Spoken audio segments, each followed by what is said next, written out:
Yeah, so anyway, that's how that all happened. Left a little chafing besides, but other than that, everything was fine. This is great. Oh, wait, are we on? Oh, we're live. Oh, my What bad. was that in the freaking scene in Super Troopers? Well, that was the first time I got crabs. Well, all right. Hello, everybody. I'm back. Hello and welcome to the Freemasons podcast with your hosts, the Fat and the Furious. Your wonderful brother Joe. Right, where's our brother George Mudry? Hey, It's going to be one of those again. see, here's the problem though. I don't know who's the fat and who's the furious. They're fluid. We could be body image fluid. Shit. So today, or episode, we're going to do episode 242. We're going to do Plato and Freemasonry. Not that there's really a definitive connection, but I mean, he has been. There's no doubt that Freemasonry has been said that it's traced back to Atlantis and Egypt and wherever the hell else. There's no definitive proof of it, but we're going to delve down the rabbit hole. So, apple. Let's do that first. Oh, I was going to say orange. You know, it's funny. My phone doesn't pick up my face recognition with this microphone in my freaking. Oh, It's kind of funny actually. Let's see here. Good morning, everyone. Let's start with that. Sunday morning. If you're Australia on the wrong side of the world, it's Monday. I don't freaking know. The international date line's somewhere over there in the Pacific. I don't know exactly where. All right. Yeah, no, I think Craig's C67 is the last one. You guys are slacking. Yeah, I don't know. I haven't been here the last couple of weeks. It's just been you and Kenny. Me and Kenny. And we had Carolyn last time. Yes, I saw that. pretty I good haven't one. listened to that one yet. It's a pretty good one. Nice. All right, so let's just dive deep into this now. What do you think, Joe?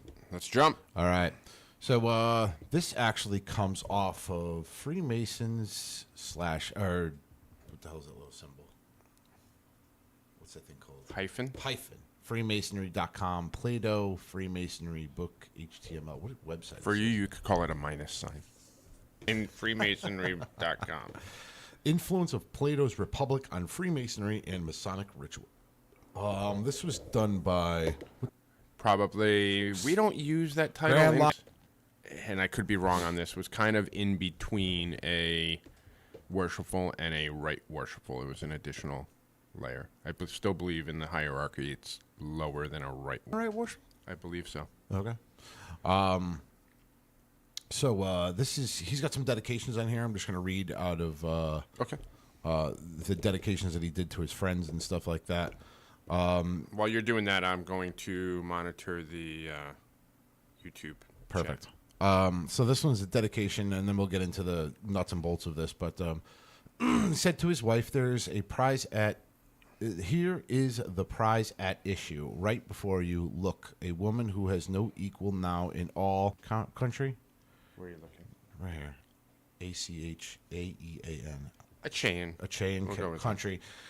Neither in Holy Pylos, nor Argos, nor Mysia, nor even Ithaca itself, or the Lumi mainland. I'm trying to look for there was one he said that was very Masonic. It almost sounded like, holy shit. Well, I know there was, regarding the allegory of the cave, I know there were some definite Masonic connections there, as well as to Plato's The Republic.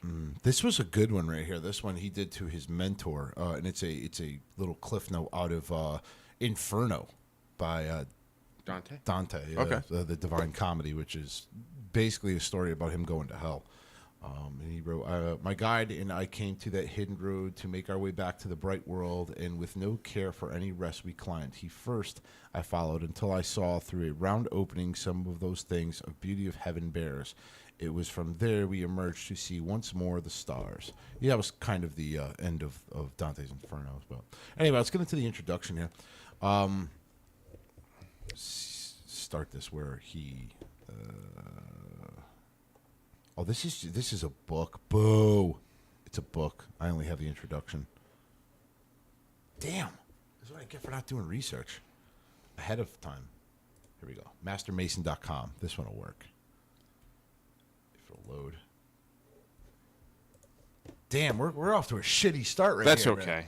That's all right. Sunday, it's Wow, Easter's next weekend. No, 2 weekends. Easter is upon us. All right. Parallels of Freemasonry and Plato's allegory of the cave. That's what you were just talking about. Yes. Throughout history, there have been many men who have attained a stature of high regard in the halls of Freemasonry. These men were usually individuals who added great triumphs to the world about them, whether it be socially, academically, philosophically, or Masonically. Each of these men may not have been raised in the order, but are believed to have been prepared and made a Mason in his heart. That's Masonic reference right there. These are men who embrace the Enlightenment throughout either with or without the guidance of the craft. One such man is a great philosophical teacher, Plato. In the writings of Brother Albert Pike, times-honored teachings are allured to repeatedly. Yeah, so in Morals and Dogma, he talks about Plato a lot. He just goes on and on about Plato. Some Masonic authors even attribute a veiled lineage to the... What the hell was that? Philosophical? Is that what I said? No, you didn't say anything. No, lineage. I heard like a weird noise. Oh, that I didn't hear. Oh. Some Masonic authors even attribute the veiled lineage to the philosophical academies of Plato's time. All of his writings, there is at least one lesson from the great educator's repertoire. Repertoire. Wow, you're going to even go in French on this. Just so, if I could interrupt for a sec. We're getting some comments that the audio and video are choppy. If that continues to be the case, please let us know. But either way, we'll post this up later. We'll go through as best we can. There may be some Wi-Fi issues. We don't know. Or it could just be Lee's problem. Because, or it could just be the way you're reading. It comes across as choppy. See, Ken changed this. Maybe that's why. Changed something in here. I go away for 2 weeks and everything goes to hell. Yeah, it's probably for the... I don't know. Anyway, all right, we'll continue. Continuing. So where the hell was I before Lee so rudely... You were on repertoire. Yeah, the repertoire that has parallels with the system of Freemasonry. Plato's allegory of the cave should have great Masonic resonance for all those who have been inducted into the role of the craft. Before undertaking a task of exploring the parallels between Freemasonry and Plato's allegory of the cave, it is prudent to examine what, if any, connection Plato has with the craft and its development. First and foremost, it is important to assert at the onset of his exploration that there will be no claim that Plato was introduced into the mysteries of Freemasonry or that traces its lineage from his or any other ancient mystery school. That examination will only look at what shapers and formers of modern Freemasonry though it's Sunday, I can't read. Thought about the gleaned from Plato's writings. An example. Any obvious connection can be drawn between Plato's allegory of the cave and modern institution of free and accepted masonry will also be reviewed. All right, so this is Plato's life. Do we want to get into that, or we just want to skip over into the free? Skip his life. Get to the ancient and Masonic writers and Plato. Yeah, talk about the Pike. I mean, he's a friggin' Greek. He didn't fight in any wars, so he's not really a Greek to me. Oh God, you're taking me down a path I don't want to go. The illustrious brother Albert Pike, who incidentally was called by some the Plato of Freemasonry. I've never heard him called that before, but hey, to each their own. Held the teachings of Plato in high esteem. Yes, he did. That's all he did was talk about it. In Morals and Dogma, Pike reveals his position that Plato is amongst the great revelers of truth and light. Pike stated that Plato expounded and expressed the noble doctrine of nature in the most beautiful and luminous manner. Wilmhurst refers to Plato in his revered work, The Meaning of Freemasonry. These are good books. If anyone wants to check these out. I've never read Wilmhurst, The Meanings of Freemasonry. I've never read that one, but hey, if you're a book guy. Yeah, why not? There you go. Wilmhurst stated that in order to fully understand the Fellowcraft degree, here you go, Joe, a student of Freemasonry must study two ancient sources. The first of these being Plato's dialogues. Interesting. The other is the records of the classical Christian contemplatives. Why are they using big words today? It's fucking Sunday. Well, I'm just letting you know. Of interest is Wilhelmhurst's reminder to the reader that Plato refers to the 4 cardinal virtues in Greek word Phaedo Just go with Book of Wisdom. in the Book of Wisdom. If the studying Mason researches this point, he will not find the traditional Masonic virtues of fortitude, prudence, temperance, and justice. Instead, he would find justice, temperance, wisdom, and courage. Huh. Okay.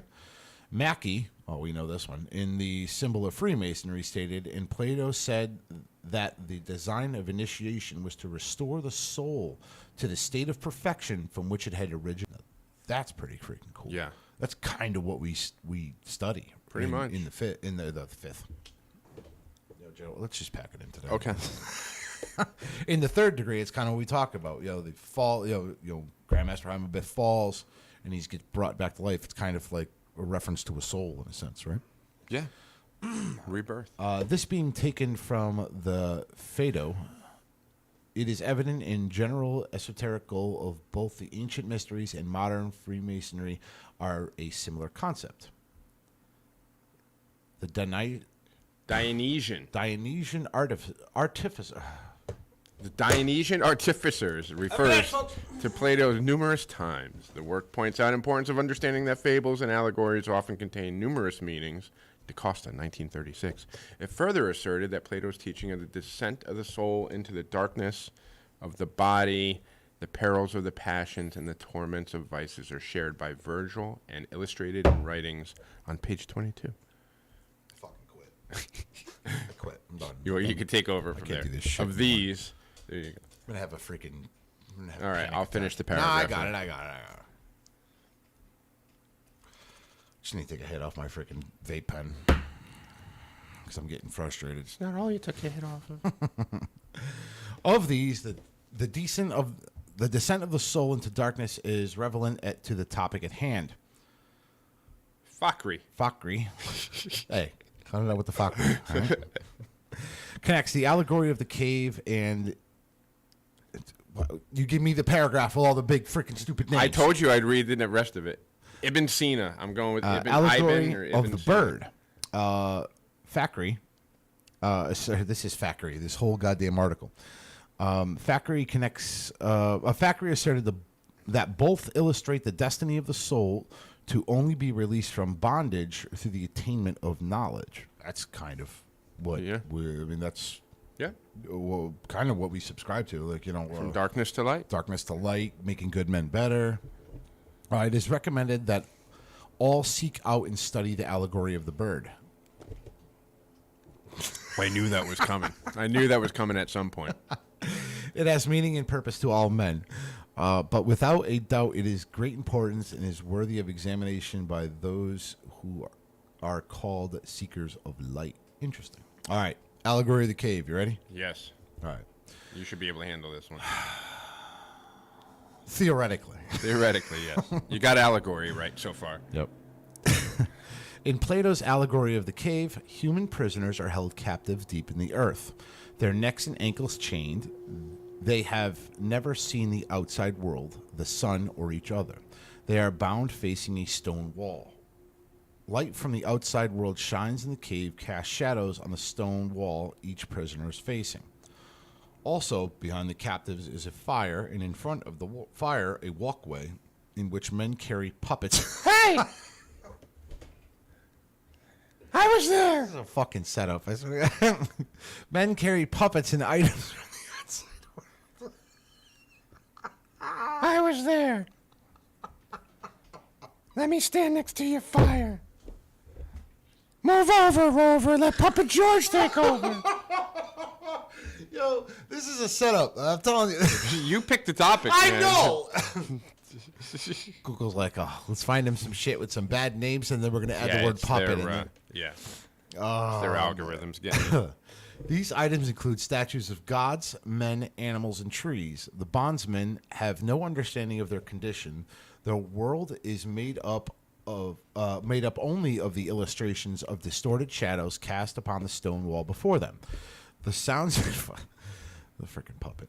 The sounds and voices heard by those kept enslaved are only echoes and reverberations from the outside. Yeah, I got a big word. Believe that? As they sit in the darkness, their reality is limited to, and their morals only based on their own understanding of distorted truth and skewed sounds from the outside world. Interesting. The allegory continues to explain that prisoners cling to their own prejudices and self-conceived notions of reality. Shit, the guy knew about 2023 before it even happened. Plato asserts that if all the prisoners were released to turn and see the elements that created their reality, the prisoners would be blinded by the light of the fire. The prisoners, according to Plato, would quickly become angered by what they viewed and desired to return to their shackled condition. What's that called? That's actually a thing. What? Shackled condition? Like when you become prejudiced and you only know a certain thing, but then somebody gives you an outside, it's almost like a Stockholm syndrome, like where you become okay with your captors. Like, yeah, he's a good guy. Yep, I mean, right? Yeah, it's the Stockholm syndrome where you is. start to sympathize and empathize with your And you oppressors. You'd rather stay in that condition rather than get the hell out of Dodge, right? Yeah, pretty much. Kind of like Captain Picard in the episode where he saw two lights. And there was really just one, or there could be three lights, and he saw two or whatever with the Cardassians. Not the Kardashians, the Cardassians. It's a very famous Star Trek episode, and actually a pretty powerful one where at the end he became conditioned to see how many lights they wanted him to see. Yeah. Even though that the count was wrong, because they just tortured him until he actually thought he saw. I do vaguely remember that. Great episode. Yeah, but that kind of goes with it's exactly torture or psychological torture in a sense. Where the hell did I leave off? The prisoner would see fire. The allegory continues. The prisoner would be dragged out of the cave by an agent and presented to the sunlit outside world.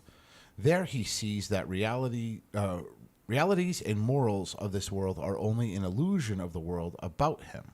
Without any argument, it may assert that Plato believed a return to the cave would be almost impossible because the prisoner would have seen his previously darkened condition as an enslaved state. All right, so let's start with this. Freemasonry doesn't make you stand against the wall. It doesn't make fire behind you and torture you. And this is a form of torture. But we have puppets. Yes, we got puppets. But I just want to be clear about this. There's no, I got to do this for the conspiracy theorists because they're all shitheads.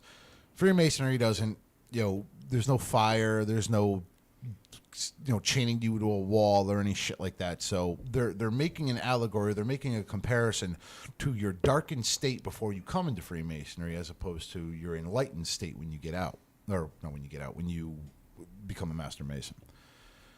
The initial examination. In the centuries between Plato's first oration of the aforedescribed allegory and today, there have been countless numbers of interpretations and its meaning.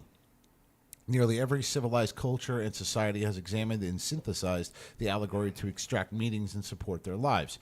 In this allegory, it is this allegory's ability to be interpreted in varied ways that make it such a fundamental and enduring legacy of the thoughts and teachings of Plato.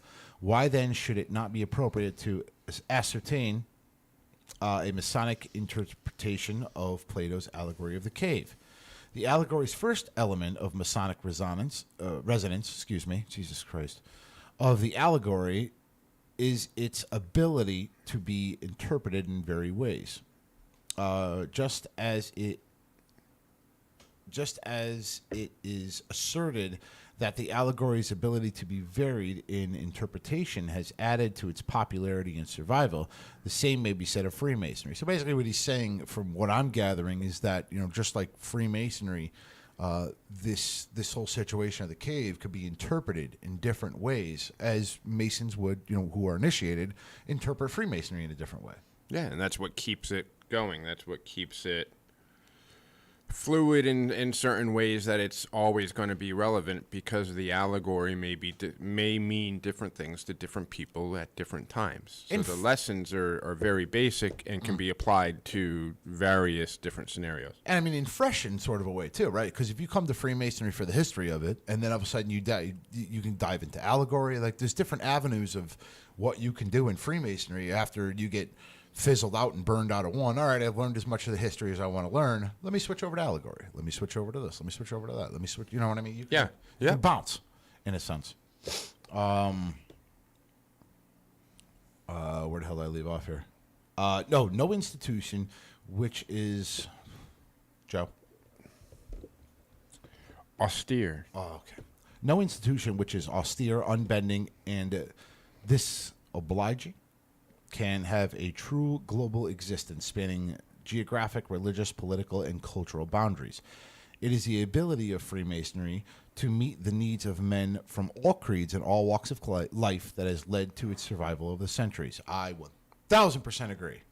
Without this ability to be relevant to Christians, Muslims, Jews, Buddhists, and deists alike, both the allegory of the cave and Freemasonry would either be isolated or lost in the ages of time. I agree with that. The Scottish Rite, perfect example. They pull from all religious books.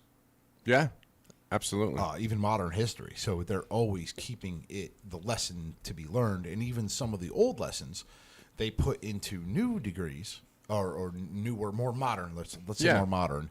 Like what the hell is it? There's the Brothers of the Trail. That's a relatively it's an old lesson, but in a new scenario. The Four Chaplains. That's one. Is another one. There's one that the Benedict Arnold one was my favorite. That's exactly the one that I was trying to get the words out on, but couldn't. So thank you for that. I can't remember what the name of it is, but the Benedict Arnold one was pretty wild. But there's even like a singing lumberjack one now, and I forget which degree it is. Yeah, it's like the Brothers of the Woods or something. Okay. Yeah, I remember being a part of that one. It's everybody dresses in flannel, but they just take the same lesson and just repackage it in a new play or whatever presentation. But the lesson is the same, and that's the important piece. I mean, and this is my own personal bias. Like, there are some degrees that are like in the time of like King Solomon's Temple and the Craftsman, and yes, those lessons are good and it's historical and we should keep it. But I do like when they put a fresh new spin to it, because I'm sorry, with the younger generation that really doesn't read the Bible or has anything to do with like, the ancient times, or have they're no not, interest, you're going to lose them. Gladiator is probably the closest thing that they may have seen Right. to the Bible. But realistically, like, when they put different spins on things, like, I wish they had a Viking degree. That would be cool. To petition the Scottish Rite. You could be like Ragnar. I will be Ragnar. Of course you will. Ragnar. Or Bjorn.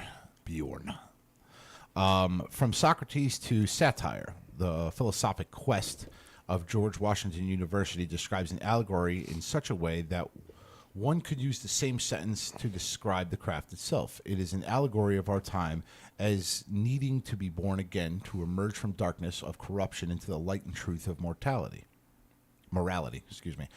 It is educational allegory of our time as needed to ascend through the stages of education from the darkness and intellectual moral confusion in its everyday beliefs to the light of true knowledge and values. Freemasonry hopes to lead its initiates to higher understandings of truth and life, to put away the dim light of superstition and passion, to embrace the illumination of reason, intellectual knowledge, and immutable values. Dr. Levine's brief interpretations of the allegory provided in Masonic aura and a springboard for its analysis. Let's see here. Both Freemasonry and Plato's allegory begin with men in a darkened condition. Yeah. Okay. All right. The men in the cave are groping? That's what it says. You were Oh God, this sounds not like our ritual, but I'm sure they mean it in a different way than you're thinking of groping. I can't do this today. Yeah, it does say groping though. Go ahead. The men in the cave are groping in darkness and bound to the blighted beliefs of superstition and self-prescribed truths. It is noteworthy to point out that the allegory takes place within a cave. Caverns have long been considered Masonically to be a symbol of the darkness of ignorance and crime impenetrable to the light of truth. Yeah. Yeah. Okay. Why do we have the cave degree then? Because Why do we have the hellfire caves? it's easy to tile. Because we're quarrymen. It's more of a quarry type, carving out the stone from the side of the mountain. That's a type good point. thing. I didn't think about that. But if you're going to bring somebody from darkness to light, it's, the cave can be symbolic, especially on an EA degree. That would actually be a nice little touch. Here we go. In the There you ninth go. degree of the Scottish Rite, the cave is a symbol of the imprisonment of human soul and intellect by ignorance, superstition, deceit, and fraud. I wonder if that's what's the ninth degree in the Northern Masonic jurisdiction? That may be Southern jurisdiction. Yeah. No, I think about it. Especially if it's... Sometimes the degrees in Northern so They have little difference differences in the names. Like one is, I think we have the Brazen Serpent, and they have a different name for that one. Or sometimes they're in like different orders, slightly. But the neophyte who has petitioned Freemasonry is held in bondage of ignorance, just as the mass of mankind is held in ignorance to the great and true teachings of the craft. Their disinterestedness vanishes. Wow, that was a big one, too. yeah. Everyone howls, searches, and gropes and gnaws for himself. Ideas are ignored, and definitely Southern Masonic jurisdiction if Pike's quoting. doing it, yeah. Just as the profane is satisfied by the broken jewels in the cave, content with living in darkness without any hope of intellectual growth or true fulfillment. It is also noteworthy to point out that 3 ruffians in the ninth degree are found hiding in a cave. Why else do ignorance, tyranny, and fanaticism belong? Where else do ignorance, tyranny, and fanaticism belong? So now let's just go back to a line that you just read. The individuals in the cave, content with living in darkness without any hope of intellectual growth or true fulfillment. Sounds a little bit like an indictment of modern times, where sometimes it's just easier to be ignorant Keep your head in the sand. than actually be awakened to everything going on around you, because that's when you realize, oh my God, there's much more to this, and me as one person, I feel a little helpless to change it. Right. Once your mind is open to something and you see it, you can't unsee it. Right. And with that sometimes comes a lot of responsibility, comes a lot of dilemma. So some people are just happy with their head in the sand, living in darkness, not being aware of what's really going on around them.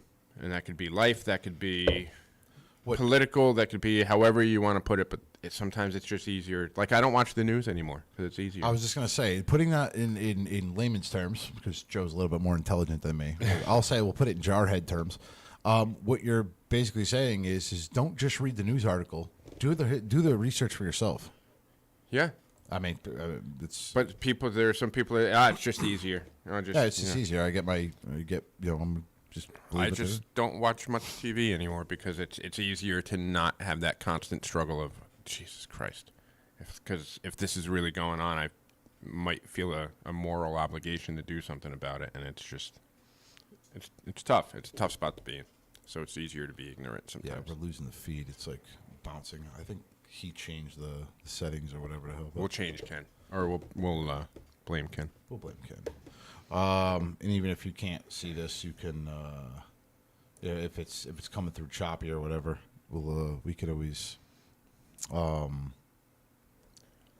Lee's hair is probably clogging the feed.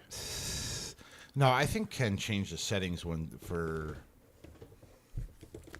I think Ken changed the settings, to be honest with you. I think that's what it is. When we didn't go live, we just did it. Anyway, we'll just continue on. In this allegory, Plato presents with a very interesting assertion. He presents an occurrence where all of the brothers are released to turn and see the images within the cave. As they view the darkness around them, their eyes are not able to adjust to the protruding and offensive brightness of fire's light. They quickly become disillusioned and repulsed by the image and desire to return to their once darkened condition. Does this image not hold great Masonic meaning? The totality of the prisoners represents the mass of mankind. Brother Pike states, people as a mass are rude and unorganized. I agree. Yeah. I agree. It's the mob mentality. I would, Is what he's exactly. talking about. He's talking about the mob mentality. Yep. When you meet an individual on the street, they're very nice, courteous. Hey, good morning. How you doing? You get a crowd of people, they'll just walk right by you and ignore you. Yeah, those social norms tend to change in a larger group, and people tend to go with the flow more. Right. But exactly what he's saying there is like that metaphor that he was using for, all right, we're going to let you all go at once. Now you can see the light all at once, and it's so blinding because you're so used to the darkened condition that you almost prefer the darkened condition to the light. Kind of what I was just saying, where sometimes it's easier to just go by and go back and try to unsee what you've seen rather than letting your eyes adjust to the light. I'm just trying to read the comments. Yeah, I've been watching those. Oh, you've been watching? Yeah, I've got them up here. Nobody else besides Lee saying that we're freaking. No, that's why it's his hair. It's his body hair clogging up the system. Got in his speaker or something. All right, let's continue on here. Where the hell did I leave off? Mankind, as an innate passion, loves squalor and ignorance. Okay, I agree. Yeah. It is only through the instruction of an agent such as Freemasonry that the individual, not the mass, can be raised above his inborn breeding and grow intellectually. All men are not suited for the secret teachings of the craft. 1,000% agree. They are unable to grasp its rich meaning and hidden gems of purpose. It is only the few, the minority of the intellectually prone individuals who can be lifted up from the mire of mankind's filth. Jesus. To be bettered by the teachings of the craft. The mass would be unable to perceive the teachings of the allegories of Freemasonry and would quickly be blinded and wish to return to their previous stature in life. This is why we get people who leave Freemasonry and then they talk shit all over YouTube. Yeah. As the Hebrew proverb states, as a dog returneth to his vomit, so a fool returneth to his folly. I like that. Yeah, why dogs do go back and eat their own They vomit. do. That's because, that's not good. Yeah. Freemasonry has always known that the masses are not compatible with its teachings. Therefore, it has only admitted the best and most lofty individuals of society to attain the progressive instruction it has to offer. The degrees of the craft are only represented within Plato's allegory when considering the individual, just as only one man should be introduced to the mysteries of masonry at a time. Ooh. Interesting. That could cause. Is he saying that we should not have five candidates go through a degree, or even a festival type thing where you get 40 people going through all the degrees in one day or one weekend? Because I this is my personal opinion. Freemasonry's become where we're so worried about losing members. Yes. Because here's the thing. All right, I guess the saying goes, the shit you own ends up owning you. I've never heard that expression, but okay. Tony Soprano. Anyway. But the stuff you own ends up owning you. Meaning, right, you have become accustomed to a certain way of living, right? We'll just go with Freemasonry. Let's just say you got a big house, and that's where I was going. Freemasonry's got these big-ass hospitals and throwing money here and throwing money there and throwing money. Well, what happens when that money flow cuts down? Now you're freaking out because you're like, oh my God, we can't support. We need to raise more money. We need to raise more brothers. Yep. And this is where you get where you're muddying the water because you're trying to just get hot bodies in seats in order to, you know what I mean? In order to keep the status quo. And that's where I disagree with Freemasonry wholeheartedly. And it's not. It's also. There's been some that say it's a numbers game. So you try to get 10 in, knowing that only one or two are going to stick with it, and those are good quality brothers. But there are also some that it's just strictly about numbers, declining membership, what we need to do. And we've always spoken about this. They say, "Oh, Freemasonry is shrinking." No, it's a contraction. Things will naturally contract and expand throughout different times. We are in a bit of a contraction, and I don't think that's necessarily a bad thing. And see, I just want to be clear. When I started this podcast, it was because our numbers were shrinking. But it didn't mean that I just wanted any old freaking person to just be able to join Freemasonry. It needs to be quality people. But, The number of brain surgeons may be shrinking, but that doesn't mean I want to let anybody be a brain surgeon and open me up. There like, you still have to have a certain level of qualifications. And if that means there's only 5 in the country that can do it versus 30, all right, fine. But I want one of those 5, not the second tier. They're like, all right, we're going to, those people that that got the D in med school, yeah, we're going to let those start performing brain surgery. No. Right. No, Exactly. you can't. You don't want to water down what the craft is. I mean, even what the colleges are doing now, lowering SAT scores and admission things. Like, what are you doing?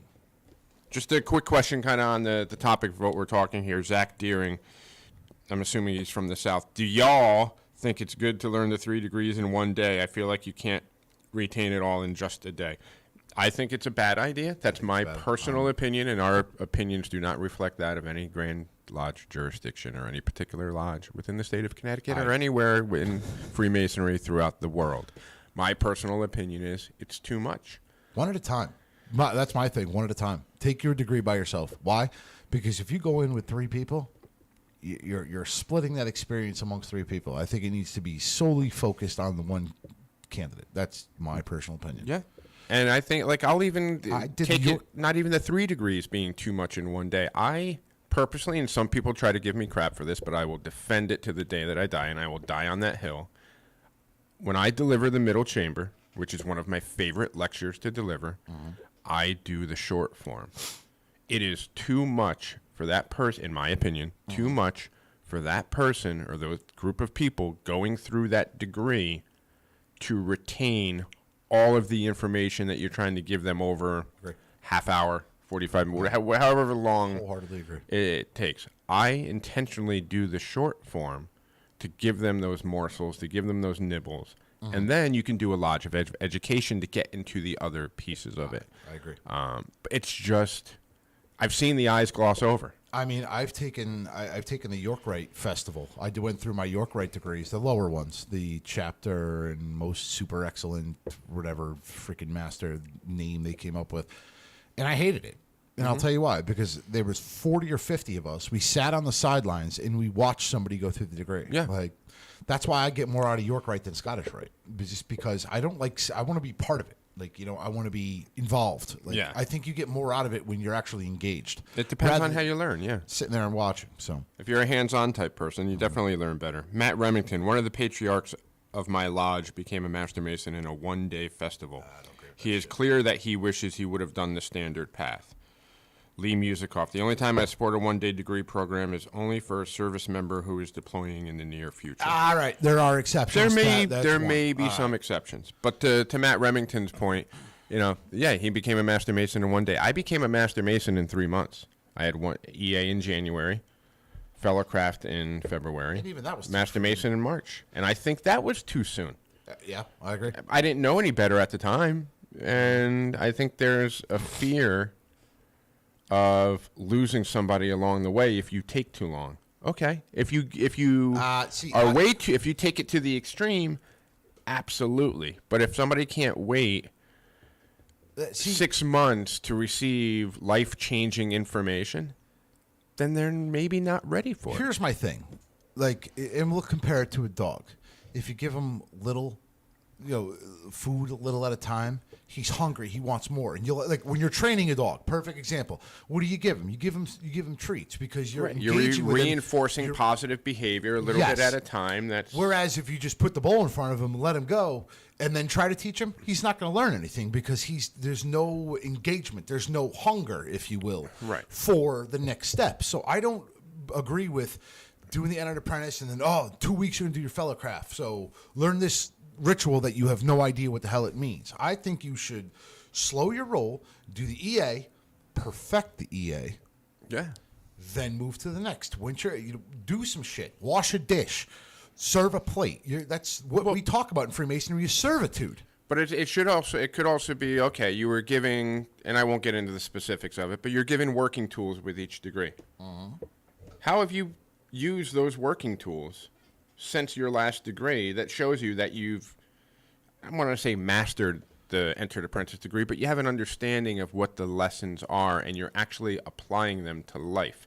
If you do it all in one day, like one of these festival type things, you're never going to be able to apply those principles, and then therefore they won't stick. Right.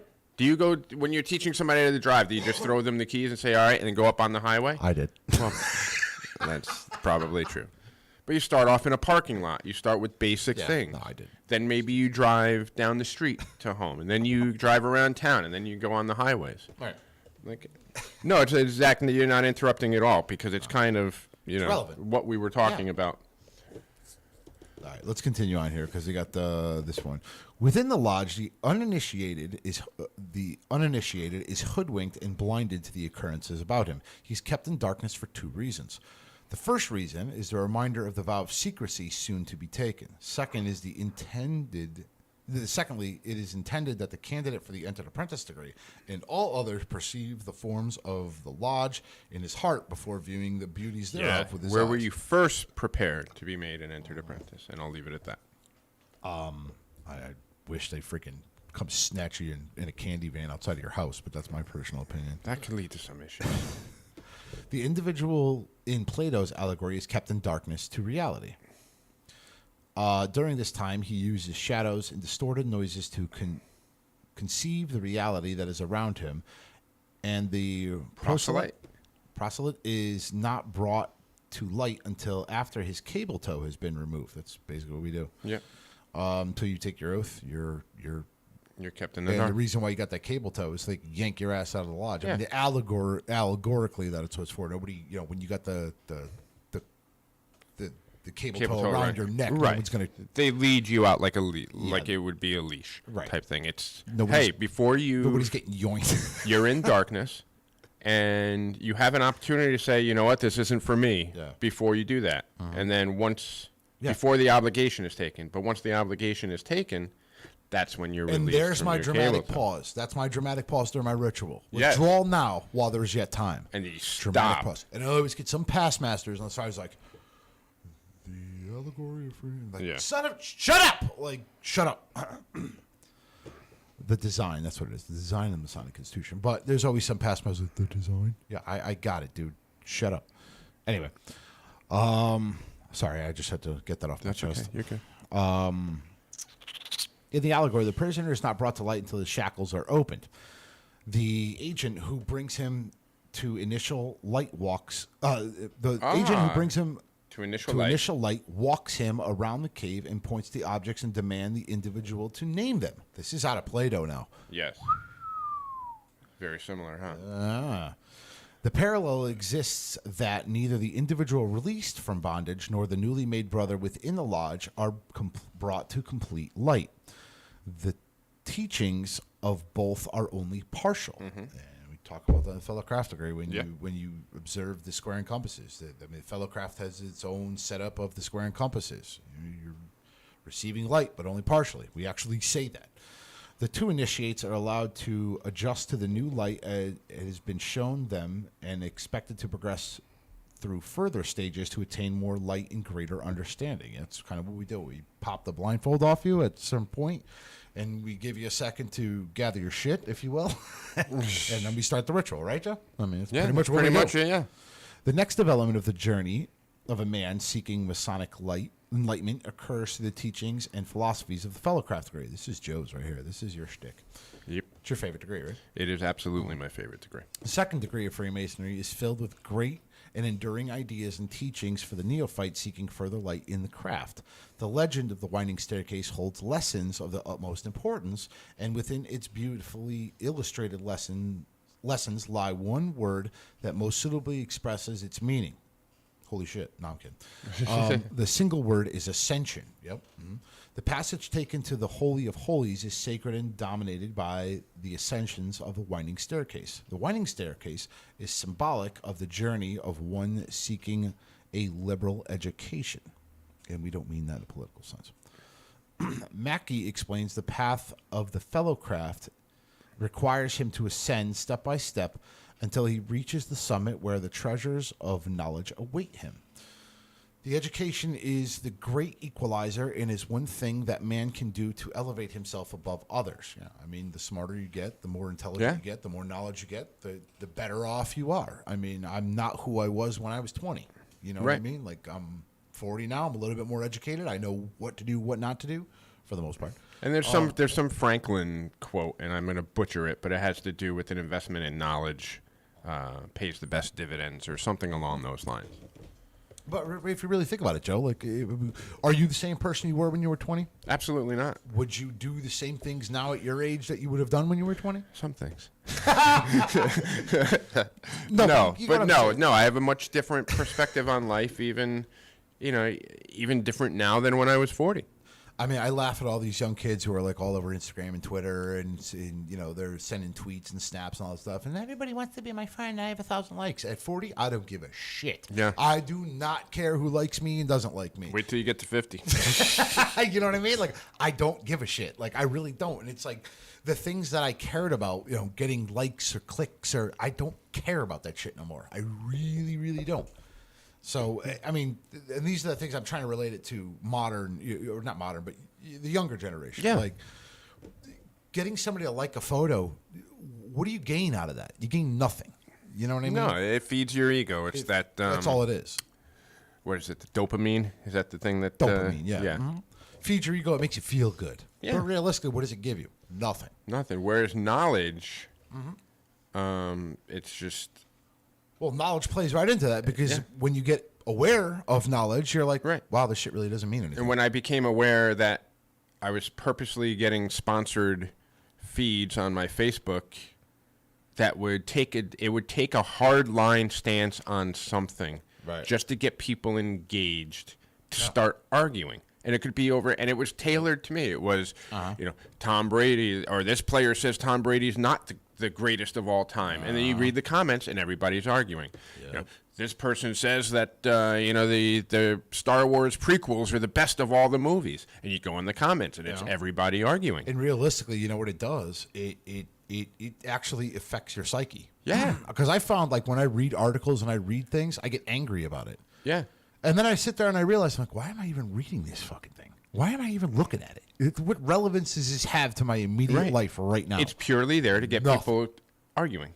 It's purely there, and I want to be clear, it's purely there to make whoever made that article up money. That's all it's about. Clicks, when likes. You click on it, you make money off it. And again, I'm sorry, but the kid around the corner who's trying to get likes on his photo, you're not going to make money. No. I mean, Christ, we're doing a podcast and YouTube won't even give me freaking money. Like, you have to have over a certain amount of, like, you know what I mean? Like, but you know who does give us money? Our Patreon subscribers, where you can join for as little as $5 a month and get all the benefits, including the Discord page, where you can get yelled at and screamed at by Jim Devaney. And you'll also get invited to join our fantasy football page, where you can also not pay and claim to win and be thrown out. And if we still have any left, you can get that ever-elusive gold tone Freemasons podcast pin. Everybody's tight about the freaking pins. Listen, I'm going to get them. I've been saying it for a while. I've had some shit going on in my personal life. I'm going to get the goddamn pins, and everyone's going to get a pin. I still have a pin that I could use as the die, and we can get new pins. I just haven't had the time. All for as little as $5 a month. I mean, outside of what we're doing right now, recording live, I do have a life. I have shit going on. I can't get to things right away. I apologize. I will get them out, and even the challenge coins. I just haven't had the time. While we're on that subject about Discord, we just had our monthly purge. Yes, nice. So I just want to say this. You guys can help me out, okay? In order to be on Discord, the Discord channel, you have to be a Patreon.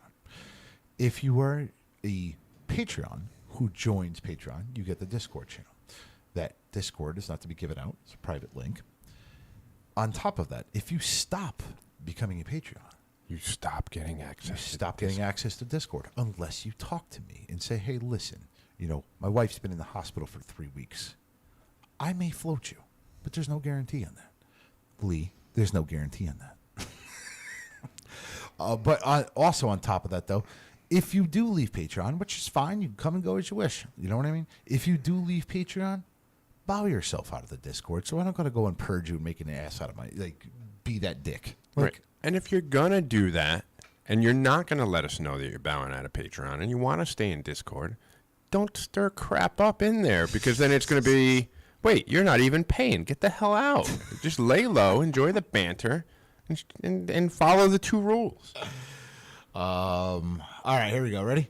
Let's round this up because I think Yeah, there's got to be something on a Master Mason, so let's skip ahead to that, I'm guessing. That's what I'm looking for. Master Mason. There you go. Through the lessons of the 3rd degree. There we go. Thank you. Through the lessons of the 3rd degree, a man is shown his place in the world as being an immortal being destined to be resurrected by the ultimate creator. I mean, that's kind of, I mean, that's right along every religion. You die and you, not resurrected, so to speak, but you ascend to heaven or wherever the hell you go. The teachings of the 3rd degree explain to the newly raised brother, however, the truer, deeper realities and meanings of the degree are much later discovered, if ever. The freed prisoner in Plato's allegory is able to view all the glories of the real world once he has completed his ascent from the cave, so as the Master Mason is entitled, and does not receive full explanation. Does receive full explanation of the mysteries of the craft of masonry. Neither individual is at once able to comprehend the beauties he's caused to be. We talk about that all the time. We talk about you take the degree, you're not going to know what the frig is going on until you've seen it a couple times. Yeah. We talk about all or the time. you do some additional studies and get some additional context. It is through the reflection and consistent study upon what is seen and experienced that the true lessons are learned by both. Perfect. So let's go through. Let's just do this one, and then we'll cap it off, and we'll just have our discussion. Fanthrope and Fanthrope, law officers. No, I'm kidding. Fanthrope and Fanthrope stated that the allegory of the cave illustrates the significance of free and independent thought through a thought as a pathway to truth. They continue to state that the prisoner who first escaped from the cave of deceptive shadows and discovered reality is someone who has learned Masonic truth. According to the authors, Plato taught the things we see, touch, smell, hear are not reality. I partially agree with that. Yeah. I think there's a world beyond the world, if you will. The shit we can't see in humans. The shit that, you know, the cat or the dog stared at the corner of the fucking room and freaked me out all night long. Yeah, it's the Force. The Force is part of all living beings. Some are more in tune with it than the other. It was according to Plato, oh, wait, did I skip one? Oh, yeah. They asserted that Plato believed that all we perceive with our senses must be elevated through the mind before true understanding can occur. It was, according to Plato, the role of the philosopher to help others release the light within its students to allow them to understand the world around them through a stimulated mind. Fanthrope and Fanthrope allude to the conclusion that this goal is shared with Freemasonry. I agree. Yeah. So do we think that Plato may have been a predecessor to Freemasonry, and or Freemasonry was a lot older than they originally thought? Yeah, either there could be that. It could be that the founders of modern Freemasonry were an illuminated bunch, and through the Renaissance and the period of studying some of the older philosophical materials that were out there is what formed their opinion to create modern Freemasonry. So you can either way. There's a correlation there. Right. There's either, and I would even say there's a causation there. Either it's taken from that, and those lessons have been passed on throughout time, and left to interpretation, and has evolved over the years, or people that have come to found, or whatever you want to, I won't say create or whatever, shaped modern Freemasonry, took a lot of those teachings from the ancient school of mysteries. So either way, they're intimately connected. There's no doubt in my mind.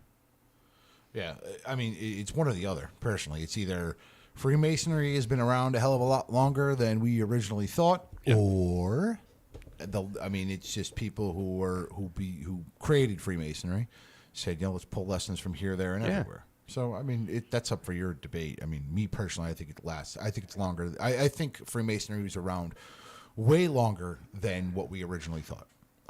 Whether it went all the way back to Egypt and all that stuff. Who the hell knows? But I mean, Egypt had its own like mystery schools and shit. I think probably the name has changed over the years, but it's still the same shit. Different. Yeah. Well, just look at how many songs throughout time have been updated and covered and changed, and everybody's put their own spin on it. Some of the greatest songs of, in time have been remade multiple times and reshaped and reforged and, created into something different. Why would not some of the greatest lessons of all time do the same thing throughout history? James Ferguson, if you finish the allegory of the cave, the freedman returns to try to tell the others the truth, and he was beaten to death.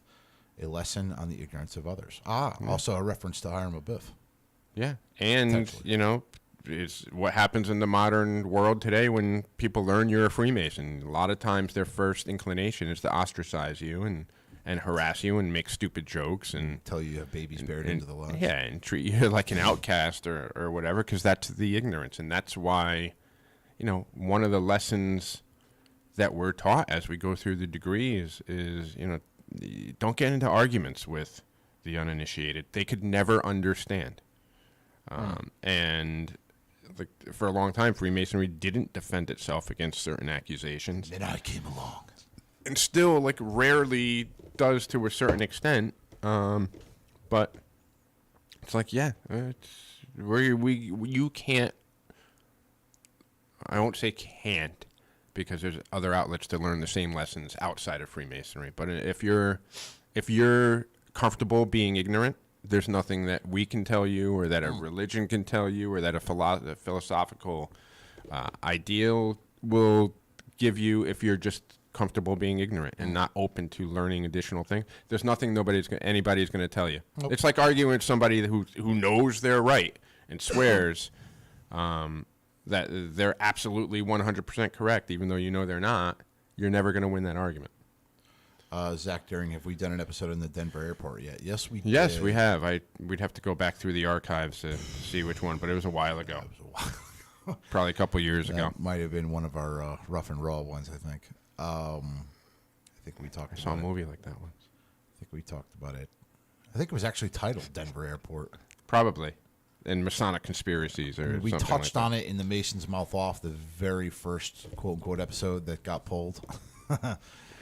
You won't find episode 2. It was too much. Yeah. It was a lot of F-bombs being dropped. But it was a different time. Different time. Again, we've grown, right? Yes. I'm grown. A weapon for a more civilized time. More civilized age. Yeah, I mean, that's something we should dive into, though, to see if, because James Ferguson, he says he doesn't think that Freemasonry is older, but the ideals we inspire to the fraternity derive from the truths of ages past. Yeah, and that's what I mean by Freemasonry. I don't think the actual name Freemasonry was back around during the Greeks or during the ancient Egypt times, but I do believe that it there were predecessors to it. I mean, before it was Freemasons, it was Stonemasons. Before it was Stonemasons, it was something else. And the name changed over the years, but the same thing stuck. And I think there's certain same lessons. Yeah, there's certain tenets and lessons that have been passed down since time. And I also think a lot of shit blended into Freemasonry. Yeah. I mean, you got alchemy, you got the Knights Templar. I think a lot of these things blended into Freemasonry and pulled lessons from elsewhere to create what we have today, And it's, these same lessons have given birth to different religions. They all seem to tie back to the ancient mysteries. And there are some that believe that, that time that the Bible doesn't discuss Jesus Christ. And when he suddenly picks up when he's 33 years old, there are some theories that he went off to learn this and learned it from the schools of the ancient mysteries and picked up that lesson. So the fact that there's a lot of crossover between some of the basic tenets of Freemasonry and some of the basic tenets of certain religions. Quote me if I'm wrong, but in the Bible, doesn't it say that they took Jesus to Egypt? I'm not 100. Maybe I'm wrong. I could be totally misquoting the Bible. I know they hid him in Egypt. I'm not 100% sure. Or that may not be in the the official canon nowadays. It may be in one of the Ethiopian Bible, which got one of the other Gospels. Yeah, the Gnostic Gospels. What do you say, Joe? Shut it down. Ready to go home? Ready to go home. Ready to go home. Well, thank you all for tuning in. I hope you guys enjoyed it. Sorry about the feed. If the feed was a little choppy, Ken was playing with his. I think it was just Lee. I think it was just late. No, because it did pop up on here and said that the feed was shaky and Can I YouTube just blame couldn't Lee, stabilize please? it, so you can blame whoever you want. I want to blame Lee. Anyway, so for the Freemasons podcast, I am Right Worshipful Brother George Mudry signing off. Worshipful Brother Joe signing off. Have a good night, everyone. Night, night. Enjoy